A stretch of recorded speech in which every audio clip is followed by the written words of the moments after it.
Dừng chân nơi đâu từ khi ánh mắt nhìn nhau chẳng nói được gì. Mình tự cùng nhau đi tìm niềm tin yêu, dù cho nước mắt thấm vào từng chặng đường dài nơi em khóc. Lặng thầm vương lên mái tóc, phố vắng anh đưa em đi quên bao chuyện buồn. Hey, yeah. Đằng sau dấu vết để em có thấy, còn quên nỗi nhớ càng đầy. Lòng mình sao dấu hết vào trong hư vô, càng xa ký ức đến càng gần. Nhìn đồng hồ trôi đi anh biết mình chẳng còn bên nhau tha thiết. Đành mang giấc mơ bấy lâu nay bỏ lại đây. Hey, vui tròn hết những phút năm đôi anh thu mình vào trong căn phòng, nằm nghĩ đến những vết cướp xót xa nơi đặt trọn thương yêu. Một giây anh bâng khuâng, một giây anh hứa với lòng mình rằng sẽ phải quên. Mặc cho phía cuối đó có nắng hay mưa giăng tay đón lối về, làm sao dấu chân vết vỡ nát kia sẽ lành lại như xưa. Một giây anh bâng khuâng, một giây anh hứa với lòng mình rằng sẽ phải quên. Chưa bao giờ em thấy anh khóc đâu có nghĩa là nước mắt anh không rơi đó. Chỉ là không muốn em biết anh yếu đuối như em, đừng để tâm nhẹ. Không sao đâu, trên mặt anh lại là những giọt lệ yêu em. Anh đã quên mất anh từng mạnh mẽ, đừng xa anh để cho nỗi nhớ làm nhòa đi hết bức tranh anh từng vẽ. Vẫn đó màu mắt xanh còn ít bình yên, váy trắng vẫn còn tinh khiết. Tình con tim em đã lạnh hơn nhiều lắm, tình yêu anh vẫn chưa đủ để sưởi ấm cho con tim đã trải qua quá nhiều nỗi đau. Anh biết chứ, em cần nhiều hơn thế, anh biết chứ. Anh đâu muốn nước mắt anh rơi đâu, anh đâu muốn.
Bình minh khuất lấp sau màn đêm, như nỗi lòng em chất chứa lâu nay anh đâu nào hay biết. Hoàng hôn tắt nắng hay vì anh không hiểu được em, vụt tan bao yêu dấu lối ta.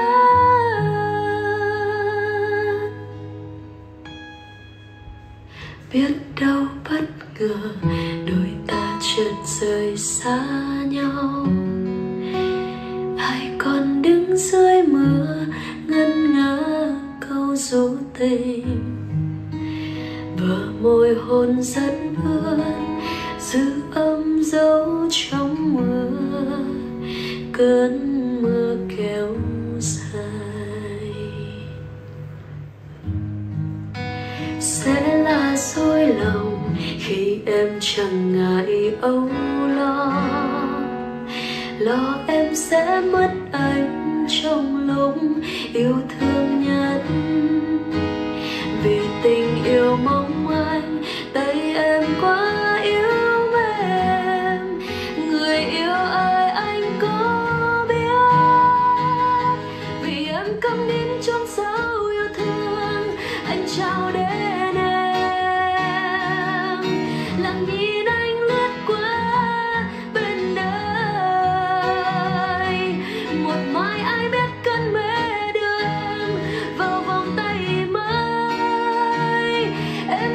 chờ phía sau giấc mơ của anh. Một mai ai biết cơn mê đưa em vào vòng tay mới. Em sẽ chờ phía sau giấc mơ của anh. Em sẽ chờ để nói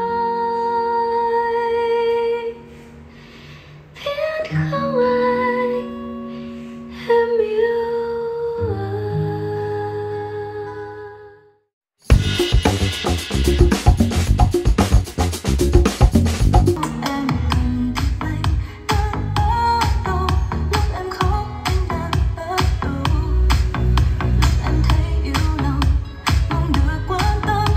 Anh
Goosebumps every time I need the line, throw that to the side. I get those goosebumps every time, yeah. When you're not around, yeah, throw that to the side. I get those goosebumps every time, time, time, time, time, time, time, time, time, time, time, time, time, time, time, time,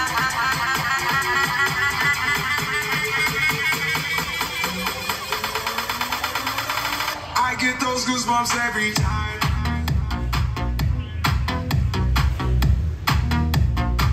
I get those goosebumps every time.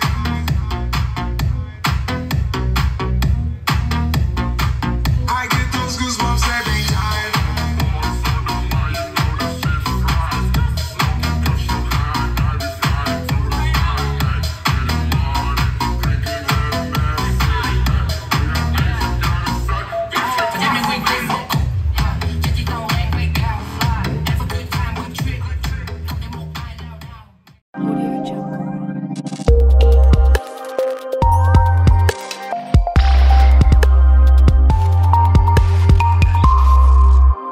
Audio Jungle.